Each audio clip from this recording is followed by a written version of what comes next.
So we have here two BDX droids on stage, and we recently play tested them Star Wars Galaxy's Edge here at Disneyland, right next door, for Season of the Force. So we brought them to the park for 8 weeks, and the guests absolutely loved these droids. And you know, if you create something that our guests love, that's most rewarding to us in the end. Alright, so here we have Oscar.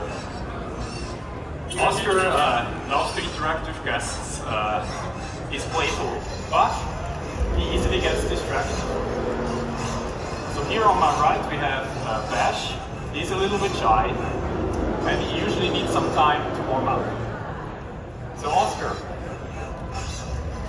see, I told you, he easily gets distracted. Oscar, could you help me to get Bash out of his comfort zone?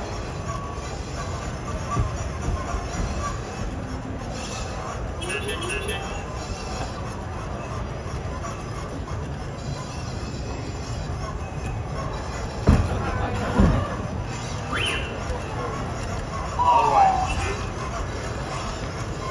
I think both are having fun and warmed up. Alright, so how about we look at what's inside of the two of you for some time? So, the person that you see on screen is Espen, and next to him you see an early version of our BDX droid. So Espen worked on the mechanical design, and he's also our tallest team member. So the robot with Stu is next to him. And so the droids have a total of 14 actuators in them. So we have 4 actuators in the neck and the head, so that the droids can look at objects and interact with guests in a meaningful way. We also have 5 actuators per leg, so that's actually 1 actuator less, or actuated degree of freedom less, than we have as humans in our legs. So the droid will have a hard time to balance on one foot for an extended amount of time. But in the end, the droid has all the actuators that the droid needs. So we also have the brains and power on board. So we have real-time computers, and all the processing happens on this droid. We also have the battery on board. That's a rechargeable, removable battery that gives its power. So what's actually also important is that we have show functions. So these droids have 2 antennas, actuated antennas. They can actually wave to you with them. You can see that here. So you have LED arrays, so that it can animate your eyes.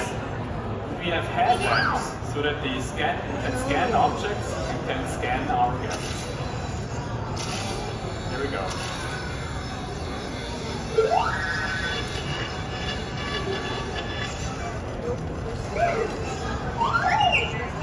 We also have a set of 4 speakers. 2 speakers in the pelvis and 2 speakers in the head. So we can use these speakers to not only play sound clips, these droids also generate sound based on the actuator velocities. And so show functions are incredibly important to breathe life into these characters and make characters out of this mechanical system. Right? Alright, so let's talk about how we can get them to move in a stylized way. For that, I'd like to invite Jared, my colleague Jared, on the stage. So Jared was the animator on our team, and he was responsible for breathing life into these little characters. Right, so our goal was to control these characters similar to how we control game characters. So we do joystick controller. See that here visualized. But game characters, they don't have to obey the laws of physics. If you would just run an animation directly on a droid, it would fall over immediately. So what's pretty unique about these droids, and amazing in the end, is how we get them to walk. They learn to walk in simulation, similarly to how humans learn. That's actually visualized in the video in the background. So they learn to imitate the artist-provided motion, but also learning to balance at the same time. So that's how they learn to walk. What's amazing is that we can do that on a single desktop computer. So we run thousands of simulations at the same time. And in a few hours, we can learn what amounts to years of training in the real world. So this is a really scalable technology. So that's how they learn to walk. But walking is not the only important skill for a druid. It's also important that they can express emotions. And to tell us more about that, I'll hand it over to Jerry. Sure. Well, we made a whole bunch of really expensive clips in 3D software the same way you would make a movie or video game. And then we trained simulated versions of these robots to follow along with those motions and still stay balanced. And now, we can call up any one of these animations just by pressing a button on the controller. And we can show it. Hey. Guys, how do you feel about an oil bath? Okay, so Oscar loves oil baths. Besh, you stink, you need one too. Jared, they also recently learned to jump, right? Yeah, they did. Guys, we're going to show the jump. Okay. We're going to do the jump. Let's get warmed up together. You jump when you're ready, okay?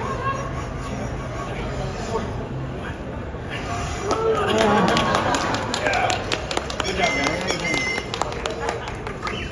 Thanks so much for joining us today. We'd be happy to take any questions. Thank you guys so much. These guys are so incredible. Thank you.